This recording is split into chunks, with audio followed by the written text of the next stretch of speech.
இன்றைய நம்முடைய முதல் டாபிக், டெல்லியில் பார்லிமெண்ட் கூட்டம் அதிகாரப்பூர்வமே தொடங்கியிருக்கு. இந்த செஷனில் தேசிய அளவில் மிக அதிகமாக பேசப்படுற விஷயங்களில் ஒன்று டீலிமிட்டேஷன் பில். இந்த விஷுவல்ஸ் பாருங்கள். திமுகவோட எம்பிஸ் இன்றைக்கி பார்லிமெண்ட்டில் ஒரு க்ரீன் ஸ்கார்ஃப் போட்டுட்டு வந்திருக்காங்க. ஏன்னா அவங்களோட டிமாண்ட் மேகேதாட்டு மேலே ஒரு டிபேட் இருக்கணும்னு. அது விடுங்க, டீலிமிட்டேஷன் பில் பற்றி பேசலாம். ஃபஸ்ட்டு, இந்த பில்லு முன்னாடி பாஜக ரொம்ப ட்ரை பண்ணாங்க பாஸ் பண்ணதுக்கு, ஆனால் பாஸ் ஆகலை.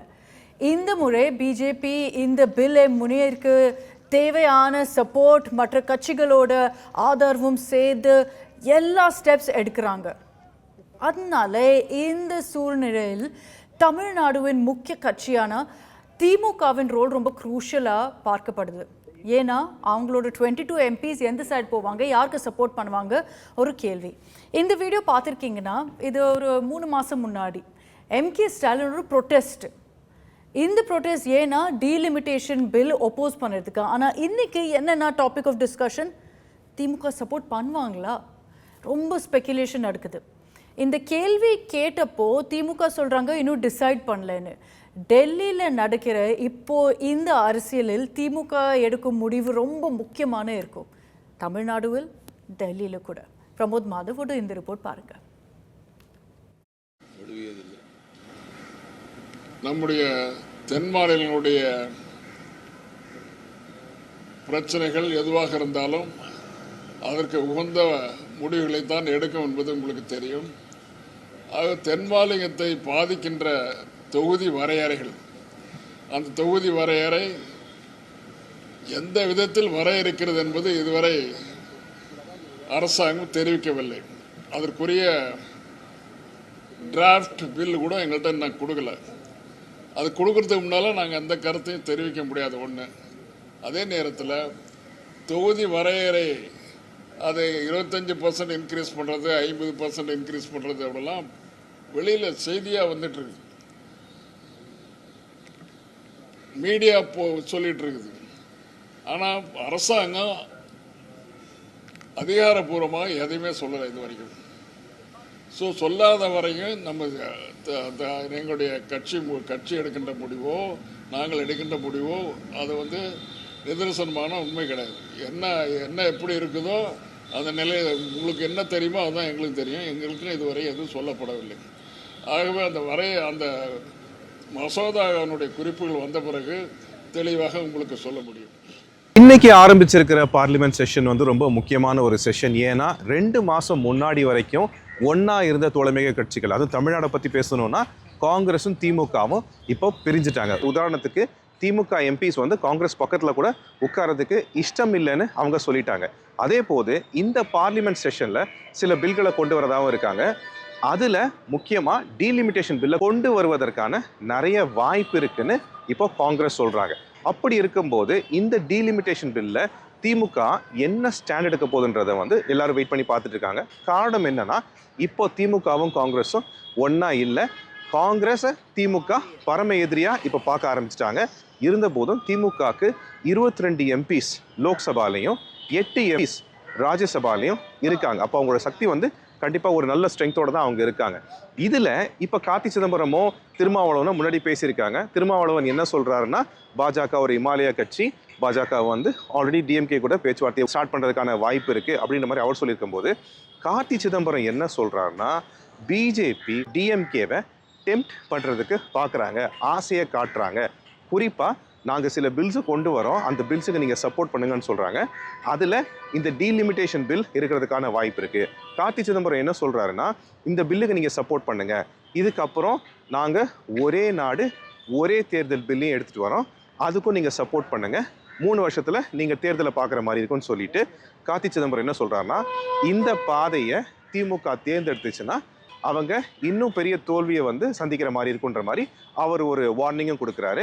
பாஜக கிட்ட இருந்து அழுத்தம் வருகிறது என்று எங்களுக்கு பல செய்தி வருது. என்னுடைய அண்டர்ஸ்டாண்டிங் என்னன்னா, பாஜக அவங்க கூட ஒரு பேச்சுவார்த்தையை துவக்கிட்டாங்க.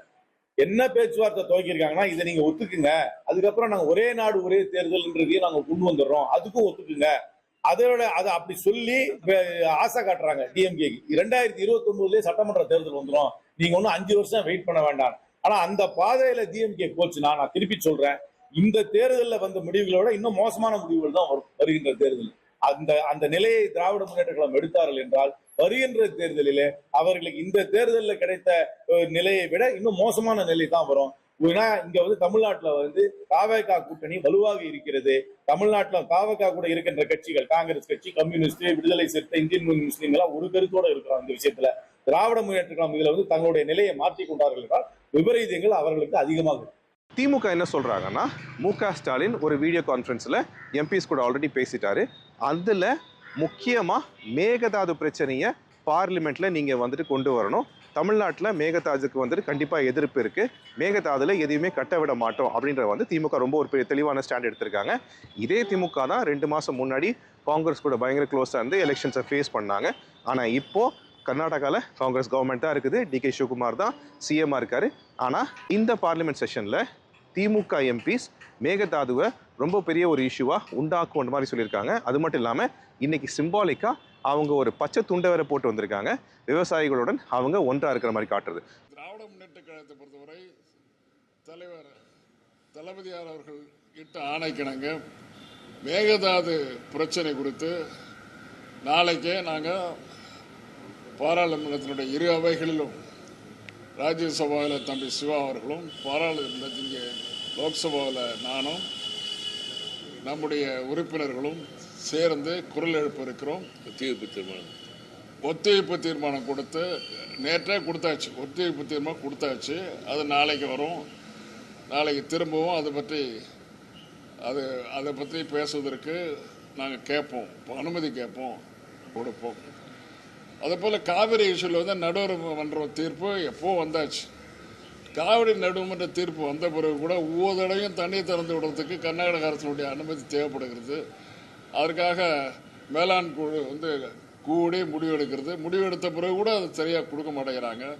இந்த நிலை தொடர்ந்து நீடித்து கொண்டு இருக்கிறது. அதுக்காக மேகதாது அணை கட்டுவது குறித்து கூட நாங்கள் ஒரு நடுவர்மன்றம் வேணும்னு சொல்லி சட்டமன்றத்தில் நம்முடைய எதிர்க்கட்சி தலைவர் பேசியிருக்கிறார். அது குறித்து நாளை பேசுகின்ற பொழுது மேகதாது அணை கட்டுவது குறித்து ஒரு நடுவர்மன்றம் அமைக்க வேண்டும் என்பது குறித்தும் பேச இருக்கிறோம். இதுபோல் பல பிரச்சனைகள். பெண்கள் இடஒதுக்கீடு உடனடியாக நீங்கள் கொண்டு வாங்க, பெண்கள் இடஒதுக்கீடு திராவிட முன்னேற்ற கழகம் ஆதரிக்குன்னு சொல்லி 2 ஹவுஸ்லையும் அதை ஆதரிக்குன்னு சொல்லியிருக்கோம்.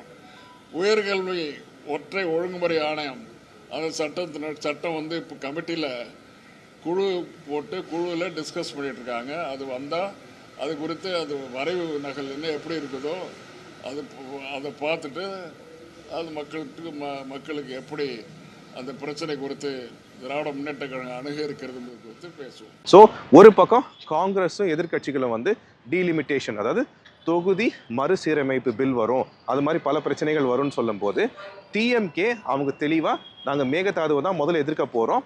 இருந்த போதும் மு.க. ஸ்டாலின் இன்னொரு விஷயமும் சொல்லியிருக்காரு, மாநிலங்களுடைய உரிமைகளை பறிக்கிற மாதிரி எந்த ஒரு பில்லை கொண்டு வந்தாலும் ஏற்றுக்கொள்ள மாட்டோம்னு சொல்லியிருக்காரு.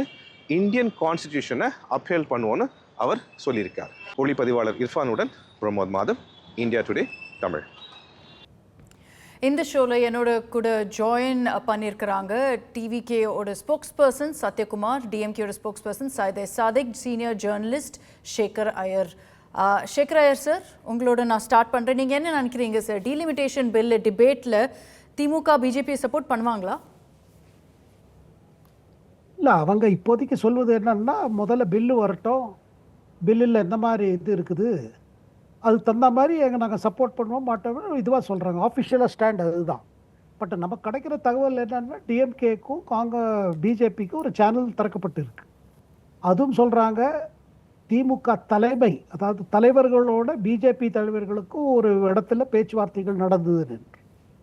இப்போ என்ன மாதிரி இருக்குன்னா, திமுக பொறுத்து மட்டும் பாருங்க, முதல்ல பில் வந்தபோது திமுக ஆட்சியில் இருந்தது, ஒரு கான்ஃபிடென்ஸ் இருந்தது. அதாவது அடுத்த லோக்சபா தேர்தலில் 2024 மாதிரியே நமக்கு வரும், ஏன்னா நம்ம சட்டசபை தேர்தல் ஜெயிச்சிருவோம், அதனால் நமக்கு சீட்டு இது ஏற்ற வேண்டாம்.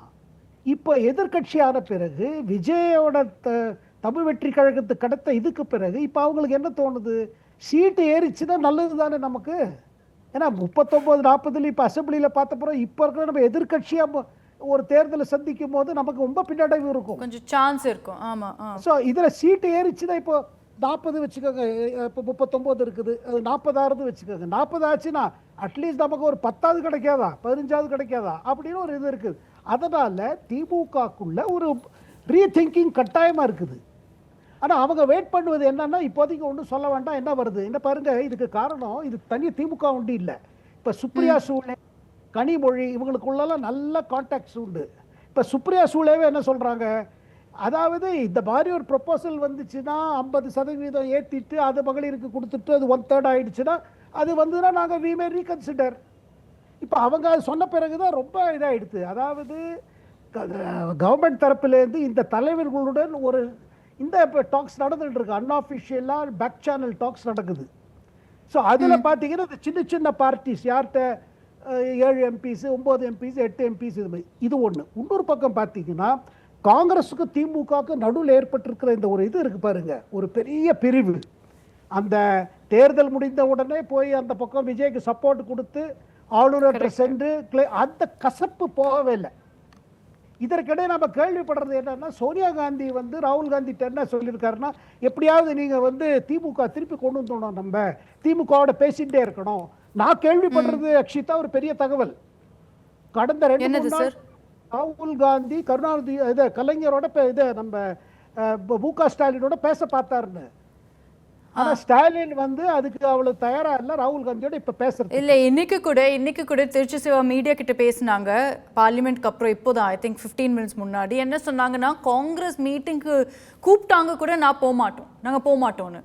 அதனால இப்போ தெரிஞ்சிச்சு எவ்வளோ டிவைட் ஆயிருக்குன்னு. அதனால சாதிக் சார், திமுகவோட ஸ்டாண்ட் சேஞ்ச் ஆயிடுச்சா? 3 மாசம் முன்னாடி அந்த விஷுவல் காமிக்கிற ஸ்டாலின் இருக்கிறாங்க ஃபுல் பிளாக்ல, அந்த விஷுவல் 3 மாசம் முன்னாடி நின்று இப்போ என்ன சேஞ்ச் ஆயிருக்கு சார்? டீலிமிட்டேஷன் பில்லை இப்போ அப்போஸ் பண்ணல. இல்ல, முதல்ல உங்களுடைய வாய்ஸ் கட்டாய் வருது. நீங்க சொன்ன சொல்லுகிறேன். ஆமா, அதாவது திமுக நாடாளுமன்ற உறுப்பினர்கள் பச்சை துண்டை போட்டு இன்று நாடாளுமன்றம் வந்திருக்கிறார்கள், அதான கேள்வி? இல்ல சார், இல்ல டீலிமிட்டேஷன் பில் பத்தி பேசுறோம். 3 மாசம் முன்னாடி வீடியோ இருக்கு நம்ம ஸ்கிரீன்ல, பார்க்க முடியுமா சார்? 3 மாசம் முன்னாடி ஸ்டாலின் ஃபுல் பிளாக்ல. நான் புரிஞ்சுக்கிட்டேன். இந்தியாவிலே முதல் முறை குறிப்பாக தென் மாநிலங்களில் தொகுதி மறுஆய்வு சீராய்வை எதிர்த்த ஒரே கட்சி திராவிட முன்னேற்ற கழகம் தான். தென் தமிழகம் பாதிக்கப்படுகிறது என்று சொல்லி தென் மாநில முதலமைச்சர்களை அழைத்து கூட்டம் நடத்தி அதற்கு எதிராக தீர்மானம் நிறைவேற்றியதும் திராவிட முன்னேற்ற கழகம் தான். தமிழ்நாட்டில் ஆட்சி ஏற்பட்டவுடன் இப்ப பத்திரிகையாளருடைய கற்பனையும் சில அரசியல் புரோக்கருடைய கற்பனை என்னன்னா, திமுகவும் பாஜகவும் ரகசிய கூட்டணியில் சேர்ந்திருக்கிறதா, இந்த டிமானிட்டேஷன் பில்ல இப்ப திமுக ஆதரிக்குமா? இப்போ வெஸ்ட் பெங்கால்ல திரிணாமுல் காங்கிரஸ் கட்சி உடைக்கப்பட்டிருக்கிறது, மகாராஷ்டிராவில் மீண்டும் உத்தவ் தாக்கரே கட்சி உடைக்கப்பட்டிருக்கிறது, நாடாளுமன்றத்தில் தேவையான பெரும்பான்மையை பாஜக நெருங்கி கொண்டிருக்கிறது. ஒருவேளை திமுக ஆதரித்தால் இந்த பில் பாஸ் ஆயிடும், அதை நோக்கிதான் மத்திய அரசு ஒன்றிய அரசு நகருகிறது, அந்த நகர்வுக்கு திமுக துணை போகுமா அப்படின்ட்டு இவங்களாவே ஒரு கற்பனையை விரிச்சிட்டு இருக்கிறாங்க. திராவிட முன்னேற்ற கழகம் அதனுடைய தலைவர் திரு மு.க. ஸ்டாலின் தெளிவா சொல்லியிருக்கிறார், தமிழ்நாட்டுக்கு அந்த டிமானிட்டேஷன் கிடைக்க வேண்டிய 7.2 கிடைக்கும் பட்சத்தில் தமிழ்நாட்டுக்கு எந்த இழப்பும் ஏற்படாமல் 850 தொகுதிகளாக அது உயர்த்தும் பட்சத்தில் தமிழ்நாட்டுக்கு கிடைக்க வேண்டிய 58 தொகுதியாக அது வரும் பட்சத்தில் அதை பற்றி யோசிப்போம். ஏன்னா முதல்ல பில்லுல அமித்ஷா அப்ப கூட சொன்னாங்க, அமித்ஷா அப்ப கூட பார்லிமெண்ட்ல சொன்னாங்க, இந்த சேவ் 50% ஃபார்முலா நம்ம இம்ப்ளிமெண்ட் பண்ணுவோம்னு. அப்போ கூட திமுக கிளியர்லி சொன்னாங்க, இல்ல நம்ம அப்போஸ் பண்றோம். இல்ல மன்னிக்கணும், உங்க குரல் கேட்கல எனக்கு. ஓகே, அதை ஃபிக்ஸ் பண்றோம். அப்படியா சார்? 2 நிமிஷம் கொடுங்க, அதை ஃபிக்ஸ் பண்றோம். சத்யகுமார் சார், உங்களோட ஓப்பனிங் காமெண்ட்ஸ் முன்னாடி ஒரு வாட்டி முதலமைச்சர் விஜயோட ஸ்டேட்மெண்ட் பார்க்கலாம். டீலிமிட்டேஷன் பத்தி என்ன சொன்னாங்க, கரூர்ல பேசினாங்க, முதலமைச்சர் விஜய் எக்ஸாக்டா என்ன சொன்னாங்கன்னு ஃபர்ஸ்ட் கேட்கலாம், அந்த பைட் எடுக்கலாம்.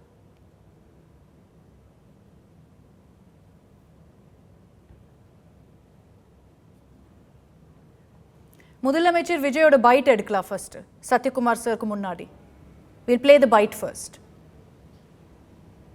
சென்ட்ரல் கவர்மெண்ட்லேருந்து அந்த டீலிமிட்டேஷனை திரும்ப கொண்டு வர போகிறதா ஒரு பேச்சு ஒன்று அடிபடுது.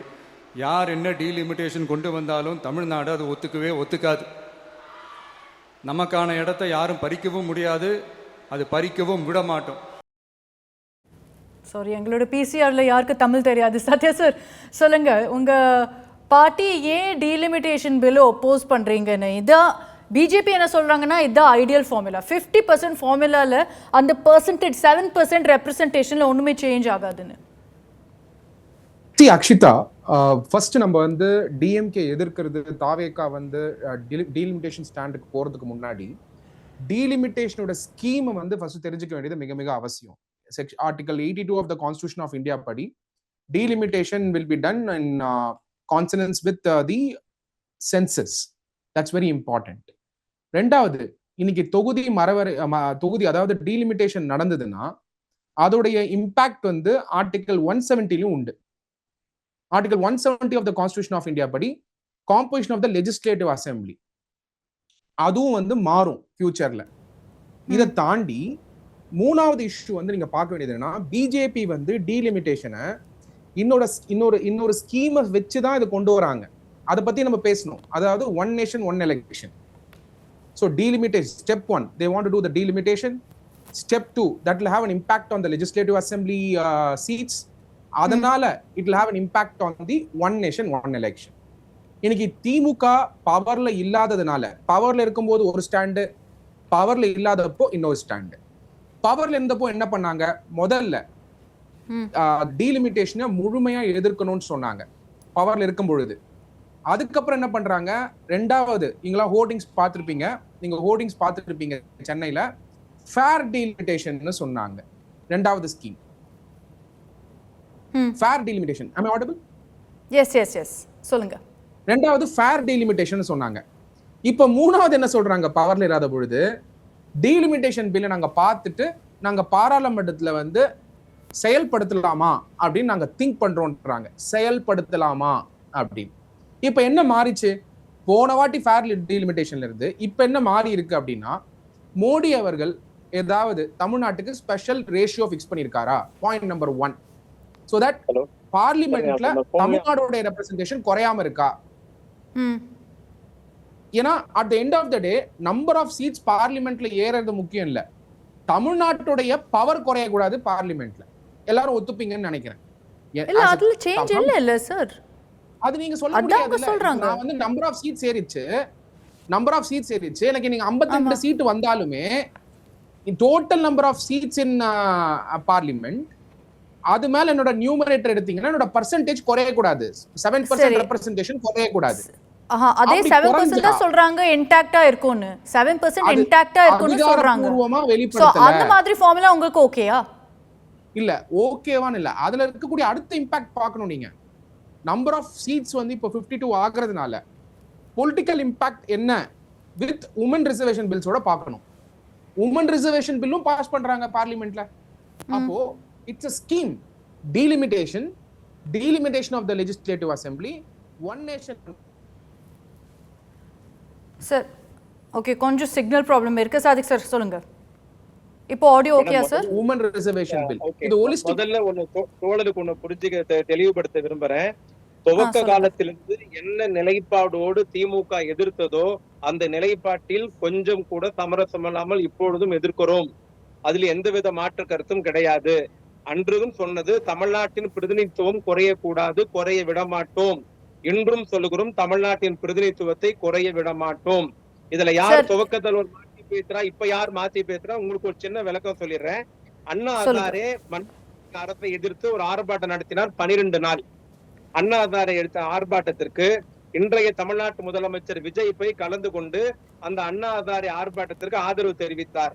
ஆனால் 20 நாட்களாக இந்த அதே டெல்லி ஜந்தர் மந்தரில் ஒரு ஆர்ப்பாட்டம் நடைபெறுகிறது. அதே இளைஞர்கள் தான், அதே நாட்டுக்காக தான், அதே நீட்டுக்கு எதிராக தான், நீட்டால் பலியான மாணவர்களுடைய பலி தொடரக்கூடாது என்று வலியுறுத்தி தான், புதிய கல்விக் கொள்கை வேண்டாம் என்று சொல்லிதான் அந்த ஆர்ப்பாட்டம் நடைபெற்றது. அண்ணா ஹசாரே ஆர்ப்பாட்டத்துக்கு போக தெரிஞ்ச நடிகர் விஜய்க்கு இந்த ஆர்ப்பாட்டத்துக்கு போனார் என்று சொன்னால், இந்த ஆர்ப்பாட்டத்துக்கு போனால் டெல்லி முதலாளிகள் கோவித்துக் கொள்வார்கள். இதுவரையில் ஆட்சிக்கு வந்த 70 நாளில் டெல்லி முதலாளியை எதிர்த்து ஒரு அறிக்கை, ஒரு கண்டனம், ஒரு பேச்சு தமிழ்நாட்டு முதலமைச்சர் பேசியிருக்கார் என்று சொன்னால் பேசவே இல்லை. ஆக இப்படி கட்சி நடத்தவர்கள் எங்களை பார்த்து இரட்டை நிலைப்பாடு என்று சொல்வதற்கு எந்த யோகியதையும் கிடையாது. ஒன்று. இரண்டாவது தெளிவுபடுத்துகிற உங்களுக்கு, பாஜக ஆதரிக்கிற பில், கொண்டு வருகிற பில்லை திமுக இப்பொழுது ஆதரிக்க வேண்டிய அவசியம் எங்களுக்கு இல்லை. காங்கிரஸ் சொல்லுகிறது பாஜகவை திமுக ஆதரிக்க கூடாது. பொது உடைமை இயக்கம் சொல்லுகிறது பாஜக கொண்டு வர பில்லை ஆதரிக்க கூடாது, உதவி செய்யக்கூடாது, நிறைவேற்ற விடக்கூடாதுன்னு. தமிழ்நாட்டு இந்தியாவுடைய மக்களை, குறிப்பா தமிழ்நாட்டு மக்களை இவர்கள் என்ன நினைத்துக் கொண்டிருக்கான்னு தெரியவில்லை. இதே பாஜக கொண்டு வந்த ஒரு பில்லை காங்கிரஸ் ஆதரித்ததா இல்லையா?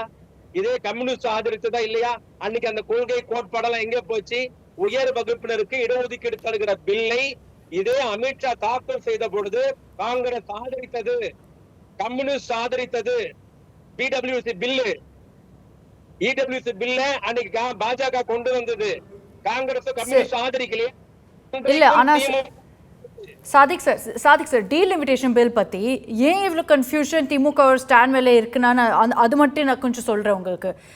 3 மாசம் முன்னாடி என்ன சொன்னீங்க? கிளியரா சொன்னீங்க எந்த ஃபார்முலா நடக்காது, இந்த 50% ஃபார்முலா கூட ஓகே இல்லை, நீங்க கிளியரா சொன்னீங்க அமித்ஷாவோட ஃபார்முலா ரிஜெக்ட் பண்றீங்கன்னு. ஸோ அப்பா கிளியரா தெளிவா சொன்னீங்க சான்ஸே இல்லை, நம்ம ஒப்போஸ் பண்றோன்னு. இப்போ என்னன்னா நீங்க சொல்றீங்க பார்க்கலாம் பில் எப்படி இருக்கும், எந்த மாதிரி ஃபார்முலா இருக்கு, 50% ஃபார்முலானா ஓகே, இது அது சேஞ்ச் ஆஃப் ஸ்டாண்ட் இருக்கு இல்ல சார்? இல்ல இல்ல இல்ல இல்ல அதே பில் திரும்பி வந்தால் அதே மூர்க்கத்தனமாக எதிர்ப்போம். அல்லது எங்கள் கோரிக்கை ஏற்கப்பட்டு தமிழ்நாட்டின் நலனால் இருக்குமே ஆனால் அந்த 50% ஃபார்முலா எடுத்துட்டு வந்தாங்கன்னா நீங்க ஒப்போஸ் பண்ணுவீங்களா? வரட்டும், கற்பனைக்கு பதில் சொல்ல முடியாது. அமித்ஷா இதைதான் கொண்டு வருவார், மோடி இதைதான் ஒத்துக்கொள்வார். இப்படி நான் சொல்றேன் சார், நான் அந்த சினாரியோ கொடுக்குறேன் உங்களுக்கு. அதே 50% ஃபார்முலா எடுத்துட்டு வந்தாங்கன்னா அதே 50% ஃபார்முலா, அதனால அந்த 7% நீங்க சொன்னீங்களா, அந்த 7% சரி கரெக்டா அதே 7% கொடுப்பாங்க, அதனால நீங்க ஓகேயா இருப்பீங்களா அந்த ஃபார்முலாவோட? 7.2 தமிழ்நாடு கிடைக்கும் பட்சத்தில் அப்படி ஒரு வரைவு பில்லை அவங்க கொண்டு வந்தாங்கன்னா அந்த பில்லு வந்த பிறகு ஆய்வு செய்து திமுக தன்னுடைய நிலைப்பாடை அறிவிக்கும். நாங்கள் கேட்பது, திமுக அந்த பில் வரைவு வரல, திமுக தன்னுடைய நிலைப்பாடை சொல்லாத பொழுதே இவர்கள் கூட்டு சேர்ந்து விட்டார்கள், ரகசிய பேச்சுவார்த்தை நடக்குது, இவங்க ஆதரிக்கிறாங்கன்னா அப்ப இதுக்கு முன்னாடி பிஜேபி ஆதரிச்சாங்களே, அப்ப அந்த பில்லுக்கு என்ன சொல்லுவீங்க? லாஸ்ட் டைம் பில் வரதுக்கு முன்னாடி கூட டீடைல்ஸ் தெரியல, ஆனா அப்போயே சொன்னீங்க கிளியரா நாம ஒப்போஸ் பண்றோம். இந்த வாட்டி சொல்றீங்க டீடைல்ஸ் வரட்டும் பார்க்கலாம், அதான் சேஞ்ச் சார். எதிராக இருந்தது, எதிர்த்தோம். இப்ப வரட்ட பில்லு வந்து படிச்சு பார்த்து நிலைப்பாட கண்டிப்பா சொல்லுவோம். அது எதிராக இருந்தால் அதே மூர்க்கத்தனமாக தான் எதிர்ப்போம். Okay Sathya sir. இல்ல, இந்த எதிர்க்கிற ஸ்டாண்டே இப்பதான் எடுக்கிறாங்க. அதாவது எதிர்க்கிற ஸ்டாண்டுனா நாங்க பில்ல பார்த்துட்டு எதிர்ப்போம் அப்படின்னும் பொழுது, அப்ப எதுக்காக லாஸ்ட் டைம் வந்து சென்னையில நோ டீலிமிட்டேஷன், அதுக்கப்புறம் ஃபேர் டீலிமிட்டேஷன், இப்போ எஸ் டீலிமிட்டேஷன் எதுக்கு மாறுறீங்க அப்படின்ற குவெஸ்டனும் வைக்கப்படுது. காரணம் என்னன்னா, டிஎம்கேக்கு நல்லாவே தெரியும் தமிழ்நாடு இதுல வந்து வஞ்சிக்கப்படத்துக்கான வாய்ப்புகள் இருக்குன்னு. 7.2% ரெப்ரசன்டேஷன் இருந்தாலும் நம்பர் ஆஃப் எம்பிஸ் ஏறும் பொழுது ரெப்ரசன்டேஷனை ரெப்ரசன்ட் பண்ணக்கூடிய பவர்ஸ் வந்து கொடுக்கப்படுமா பார்லிமெண்ட்லங்கிற அந்த கேள்வியும் உண்டு. ஏன்னா நம்பர் ஆஃப் பார்லிமெண்டேரியன்ஸ் ஏறும் பொழுது தமிழ்நாட்டில் இருக்க வாய்ஸ் பார்லிமெண்ட்ல கேட்குமாங்கிறது இருக்கு. 7.2% குறையாம இருக்கிறது மேத்தமேட்டிக்கல் பாயிண்ட் ஆஃப் வியூல இருக்கலாம். இஸ் தேர் அன் அஷூரன்ஸ் நாளைக்கு நம்பர்ஸ் வந்து ஏறும் பொழுது நம்மளுக்கு வந்து தேவையான ரெப்ரசன்டேஷன் இருக்குமான்னு? இப்ப நீங்க உத்தரப்பிரதேஷ், தமிழ்நாடு எடுத்துக்கோங்க. ஏன்னா டிஎம்கே வந்து இதை புரிய வைக்கவே ட்ரை பண்ணல. டீலிமிட்டேஷன் வேணுமா வேணாமான்ற கேள்விக்கு போறதுக்கு முன்னாடி உத்தரப்பிரதேஷ்ல 30 லட்சத்துக்கு ஒரு எம்பி தொகுதி, தமிழ்நாட்டுல 10 லட்சத்துக்கு ஒரு எம்பி தொகுதி ஒத்துப்போமா? 7.2% வந்து குறையக்கூடாது. இதை செயல்படுத்துவாங்களா சென்ட்ரல் கவர்மெண்ட்ங்கிறத எம்கே ஸ்டாலின் அவர்களை உறுதிப்படுத்த சொல்லுங்க. திருப்பி சொல்றேன், உத்தரப்பிரதேஷ்ல 30 லட்சத்துக்கு ஒரு எம்பி தொகுதி, தமிழ்நாட்டுல 10,11,000க்கு ஒரு எம்பி தொகுதி. அதனால நம்பர் ஆஃப் சீட்ஸ் தமிழ்நாட்டு ஏறி உத்தரப்பிரதேஷ்ல ப்ரொபோர்ஷனேட்டா இப்ப இருக்கிற சீட்ல கொஞ்சம் மார்ஜினலா ஏறி ஓவராலா இந்தியால சீட்ஸ் லோக்சபா சீட்ஸ் வந்து லோக்சபா ராஜ்யசபா சீட்ஸ் வந்து ஓவர் பீரியட் ஆஃப் டைம்ல பேலன்ஸ் ஆகுமா அப்படிங்கிற அஷூரன்ஸை திரு எம்.கே. ஸ்டாலின் அவர்கள் இப்ப கொடுக்க முடியுமா? அது பார்க்காமலேயே இப்ப வந்து பிஜேபி உடைய கூட்டணிக்காக ரெட் கார்பெட் போட்டிருக்காரு நம்மளுடைய எம்.கே. ஸ்டாலின் அவர்கள். ரெட் கார்பெட் நல்லா புரிஞ்சுக்கோங்க. அக்ஷிதா, பிஜேபியோட கூட்டணியில தான் டிஎம்கே இருக்காங்க, ஒத்துக்கிறாங்க, அதனாலதான் டீலிமிட்டேஷன் ஒத்துக்கிறாங்க. இன்னைக்கு எலெக்ஷன் வந்து டிஎம்கேக்கு தேவை. எனக்கு ஒரே ஒரு குறுக்கீடு, வழக்கறிஞர் பதில் சொல்லணும். இதுக்கு எம்.கே. ஸ்டாலின் உறுதிப்படுத்துவாரா, எம்.கே. ஸ்டாலின் வாக்குறுதி கொடுப்பாரான்னு கேட்கிற இவங்க உங்களுக்கு வந்த ஒரு நாடாளுமன்ற மேலவை உறுப்பினரை காங்கிரசுக்கு விட்டு கொடுத்து பிரவீன் சக்கரவர்த்தி அனுப்புனீங்கல்ல, இந்த கேள்வி அவர்கிட்ட கேட்க வேண்டியது. நீங்க எம்பி ஆக்கி திமுக யாரையும் அனுப்பல, நீங்க அனுப்புனது காங்கிரஸ். உங்களுக்கு வந்த ஒரு வாய்ப்பை இப்படி யாருன்னா தாவேகாக்கார எம்பி ஆகிட்டு இந்த மாதிரி எல்லாம் பதில் சொல்ல வேண்டியது வரும், நிலைப்பாடு தெரிவிக்க வேண்டியது வரும். சரி சாதிக் சார் பதில் சொல்லட்டும். சத்யா சார், சாதிக் சார் நான் பதில் சொல்றேன். சொல்லுங்க சொல்லுங்க சார். நீங்க காங்கிரஸோட கூட்டணி இருக்கும் பொழுது நீங்க சரி சாதிக் சார் ஒரே ஒரு நிமிஷம் சாதிக் சார், நீங்க ஒரு கேள்வி கேட்டீங்க சாதிக் சார், உங்க ஆடியோல கொஞ்சம் ப்ராப்ளம் இருக்கு. நீங்க ஒரு கேள்வி கேட்டீங்க சத்யா சார். நீங்க காங்கிரஸோட கூட்டணி இருக்கும் பொழுது யூனியன் கவர்மெண்ட்ல மினிஸ்ட்ரியல் பர்த்தை 10 வருஷம் நீங்க ஹோல்ட் பண்ணீங்க. திரு கலைஞர் அவர்களுடைய ஃபேமிலியே வந்து மினிஸ்டர் பர்த்தை ஹோல்ட் பண்ணீங்க. Share in power, share in governance. அதே காங்கிரஸ் வந்து இங்க தமிழ்நாட்டுல அவங்க பவர்ல இல்லாத பொழுது உங்களோட சேர்ந்து ஜெயிச்சா அவங்கள சைட்ல உட்கார வைக்கிறீங்க. இது share in power, share in governance கிடையாதா? இது என்ன நியதி? அப்போ உங்களுக்கு தேவைன்னா ஒரு பிரின்சிபல், அவங்க தேவையில்லைன்னா வேற ஒரு பிரின்சிபலா? ஆனா எங்களுடைய தலைவர் தளபதி விஜய் அவர்கள் வந்த உடனே உறுதிப்படுத்தினது என்னன்னா share in power, share in governance. அதுதான் கோயலேஷனுடைய ரெஸ்பெக்ட். அந்த ரெஸ்பெக்ட உங்களுடைய எம்.கே. ஸ்டாலின் அவர்கள் என்னைக்குமே யாருக்குமே கொடுக்கலையே. நீங்க காங்கிரஸ் கொடுத்தீங்களா, கம்யூனிஸ்ட் கொடுத்தீங்களா, இல்லாட்டி வந்து நீங்க வந்து ஐயுஎம்எல்க்கு கொடுத்தீங்களா? அதெல்லாம் கொடுக்க மாட்டீங்க. அதெல்லாம் கொடுக்க மாட்டீங்க. என்னோட கேள்வி வழக்கறிஞர், என்னோட கேள்வி உள்வாங்கிக்கங்க. உங்களுக்கு 125 இடம் மெஜாரிட்டி கிடைத்திருந்தால் காங்கிரசுக்கோ விடுதலை சிறுத்தைக்கோ ஐஎம்எல்க்கோ அமைச்சர்களை இடம் கொடுத்திருப்பீங்களா? 2 பாயிண்ட் தான் சாதிக் சார். கொடுத்திருப்பீங்களா, போயிருப்பீங்களா, அந்த கேள்வி கிடையாது. நாங்க வந்து ப்ரீ போலுக்கு முன்னாடியே அலையன்ஸ்க்கு வந்து யார் வந்தாலும் விக்கிரவாண்டி மாநாட்டில இருந்து எங்க தலைவர் தளபதி விஜய் அவர்கள் விக்கிரவாண்டி மாநாட்டில இருந்து 2 விஷயம் தான் சொன்னாரு. யாரு கோயலேஷனுக்கு வந்தாலும் share in power, share in governance. Post போல்ல வந்து காங்கிரஸ் வராங்க, share in power, share in governance. நாங்க எங்க கட்சியை எத்திக்ஸோடையும் இன்டெகிரிட்டியோடயும் நடத்துறோம். அதுக்கு கரைப்படுற மாதிரி பல விஷயத்தை நீங்க செய்றீங்க. உங்களை மாதிரி கிடையாது எங்க கட்சி. நீங்க சிரிக்கும் போதே தெரியுது அந்த ஆணவம். நான் சிரிக்கலையே, நான் பதில் சொல்றேன். நீங்க சிரிக்க வேண்டிய அவசியமே இல்லை, நீங்க டெக்னிக்கலா பதில் சொல்லுங்க. எதுக்கு ஆணவத்தோட சிரிக்கிறீங்க? இதுவா உங்களுடைய எம்.கே. ஸ்டாலின் சொல்லி தராரு? இந்த ஆணவ பேச்சு வேணாம், இந்த ஆணவ சிரிப்பு தேவையில்லை. டெக்னிக்கலா பதில் சொல்லுங்க. சரிங்க, காங்கிரஸ் உங்க பக்கம் வராங்க, நீங்க மினிஸ்டர் கொடுப்பீங்களா? காங்கிரஸ் உங்க பக்கம் இருந்தாங்க, மினிஸ்டர் கொடுத்தீங்களா? ஐயுஎம் உங்க பக்கம் இருந்தாங்க, மினிஸ்டர் கொடுத்தீங்களா? அதெல்லாம் விடுங்க. 120 சீட் கொடுங்க. நீங்க இது வரைக்கும் கொடுத்திருக்கீங்களா? உங்களுக்கு தெளிவா சொல்லிட்டேன், தெளிவா சொல்லிட்டேன். நீங்க 125 வந்திருந்தால் நிச்சயமா கொடுத்திருக்க மாட்டீங்க. நாங்க என்ன ஸ்டாண்ட் பாயிண்ட் எடுக்கிறோம்னு விட்டுருங்க. எங்க கட்சி ஸ்டாண்ட் பாயிண்ட் விட்டுருங்க. உங்க கட்சி ஸ்டாண்ட் பாயிண்ட் சொல்லுங்க. அதே மாதிரிதான் நாங்க என்ன முடிவு சொல்லுங்க. நாங்க என்ன முடிவு நீங்க சொல்லுங்க பாருங்க. எங்க ஸ்டாண்ட் நீங்க சொல்றீங்க. அதே இல்ல, நான் உங்க ஸ்டாண்ட சொல்லலையே, நான் டெக்னிக்கல் ஸ்டாண்ட் தான் சொல்றேன். நான் எங்க ஆர்டிகல் 82ல இருந்து ஆர்டிகல் 117 தாண்டி போனேனா? செய்வாரா, உறுதிப்படுத்துவாரானா அவர் அந்த ஆப்போசிட் ஸ்டாண்ட் எடுத்ததனால? இல்ல நீங்க புனாவுங்க. எங்களுக்கு ஒன்றிய அரசை எப்படி எதிர்க்க வேண்டும் என்று எங்களுக்கு தெரியும். இந்தியாவிலே முதல் முறை மோடி மிகப்பெரிய மிருகபலத்தோடு இருக்கிற பொழுதே கோ பேக் மோடின்னு சொன்ன இயக்கம் திமுக. புரியுதுங்களா? நீங்க எங்களுக்கு எதிர்ப்பு இப்போ ஜாயின் ஹேண்ட்ஸ் மோடி பண்றீங்களா? அதான் கேள்வி. கோ பேக் மோடின்னு இல்ல, நாங்க பண்ணல. அது ஒரு கற்பனை, பத்திரிகையோட கற்பனை. அது நாங்க பண்ணல. சாதிக் சார், நீங்க சொல்லுங்க. இப்ப நீங்க சொல்லுங்க, டிபேட்ல சொல்லுங்க. நீங்க சப்போர்ட் பண்ணீங்களா? நீங்க சப்போர்ட் டீலிமிட்டேஷன் பில் நீங்க சப்போர்ட் பண்ணீங்கன்னா அது ஜாயின் ஹேண்ட்ஸ் மோடி தானே? கற்பனை கேக்குறீங்களே, சப்போர்ட் பண்ணீங்கன்னா இந்த கேள்விக்குறியே வருது. முதல்ல ஆச்சரியக்குறியா பில் வரட்டும், அதை படிச்சு பார்ப்போம். அதுல தமிழ்நாட்டு முதலமைச்சர் கருத்து என்னன்னு சொல்லி கேட்போம். Okay Sathya sir. Sadiq sir, என்னோட வேண்டுகோள் இணங்கி இந்த டிபேட்ல இப்போ உங்களால கோ பேக் மோடின்னு சொல்ல முடியுமா? கோ பேக் மோடி டீலிமிட்டேஷன் பண்றதால கோ பேக் மோடின்னு சொல்ல முடியுமா? ஒன் நேஷன் ஒன் எலெக்ஷன்ல கோ பேக் மோடின்னு சொல்ல முடியுமா? சார் 3 வாட்டி சொல்லிருக்காங்க. உங்களால சொல்ல முடியாது. நீங்க கூட்டணியில இருக்கீங்க. ஏன்னா நீங்க கூட்டணியில இருக்கீங்க. சார் 3 வாட்டி சொல்லிட்டாங்க go back Modi. Sathya sir. இல்ல விஜய் பேசுவாரா? நீ சாதிக் சார் சொன்னாரா?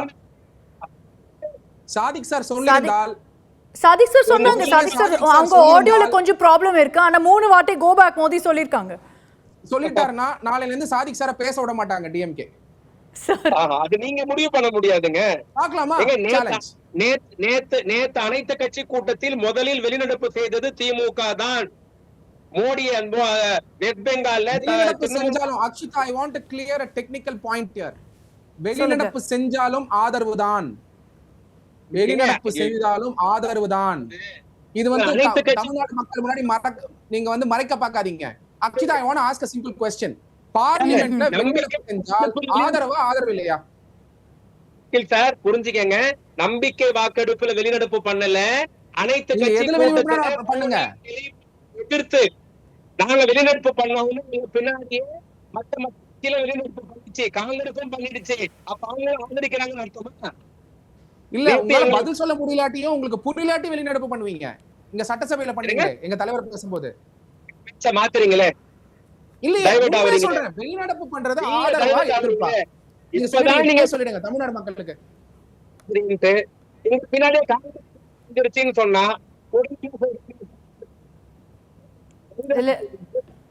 சாதிக் சார் உங்க ஆடியோல கொஞ்சம் பிரச்சனை இருக்கு. ஆடியோல கொஞ்சம் ப்ராப்ளம் இருக்கு. கொஞ்சம் முன்னாடி வந்துட்டு பேசுனீங்கன்னா ஸ்பீக்கர்ல ஆடியோ வரும். சொல்லுங்க சார். இப்போ தமிழ்நாடு சட்டசபையில் வெளிநடப்பு செய்வதற்கும் நேற்று நடந்த அனைத்து கட்சி கூட்டத்தில் வெளிநடப்பு செய்வதற்கும் வித்தியாசம் இருக்கிறது. முதலில் மரியாதைக்குரிய தாவேகாவை சேர்ந்த வழக்கறிஞர் புரிந்து கொள்ள வேண்டும்.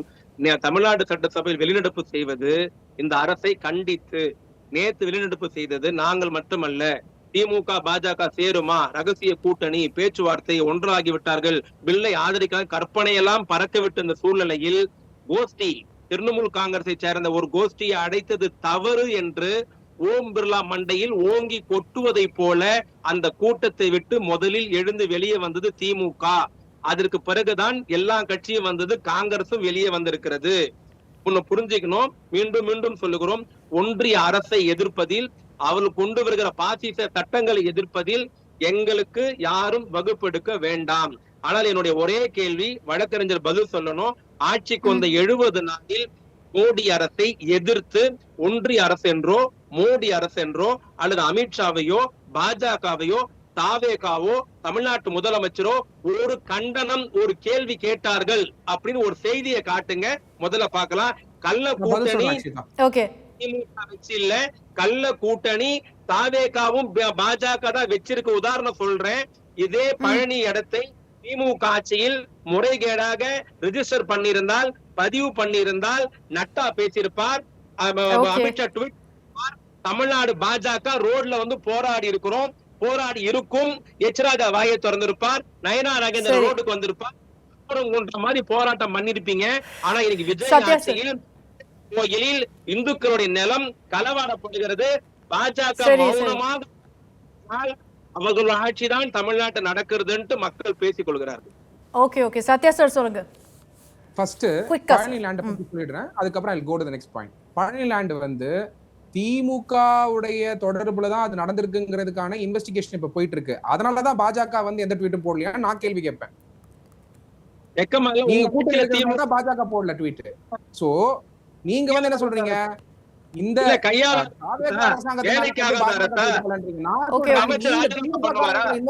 பாஜக போடல ட்வீட்னு சொன்னா ஒத்துப்பீங்களா? மேட்டர்ஸ் இல்ல இன்வெஸ்டிகேஷன். நாங்க குற்றச்சாட்டுறோம். நீங்க speculate திமுக இன்வால்வ் ஆயிருந்தால் உங்கள் அரசு கையாளாகாத அரசா? சார் நான் ஒரு பாயிண்ட் சொல்றேன். நம்ம லாஸ்ட் வீக் பழனி பத்தி ஒரு டிபேட் பண்ணோம். அதுல பாஜக வந்தாங்க. பாஜக வந்துட்டு தாவேகா மேல இது அது எலிகேஷன்ஸ் கூட போட்டாங்க. பட் சத்யா சார் சொல்லுங்க. சோ ரோடுக்கு தயவு செஞ்சு வரல. உங்க கூட்டணியை மறுக்காதீங்க. சாதிக் சொல்றேன். சார், உங்க கூட்டணியை Okay, மறுக்காதீங்க. உங்க கூட்டணி வெளிப்பட்டாச்சு.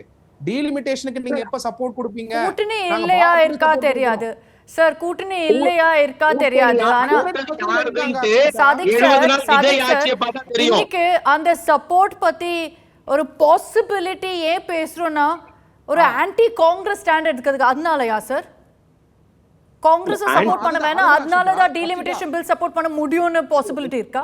இல்ல அக்ஷிதா, நான் ஆபச்சிங்க. ஒரே ஒரு பாயிண்ட் சொல்றேன். ஒரே ஒரு பாயிண்ட். சத்யா சார். நீங்க பேசலாம். Quickly, sir. கட்டாயமா பேசுங்க. நான் முடிச்சிடுறேன், நீங்க பேசிருங்க.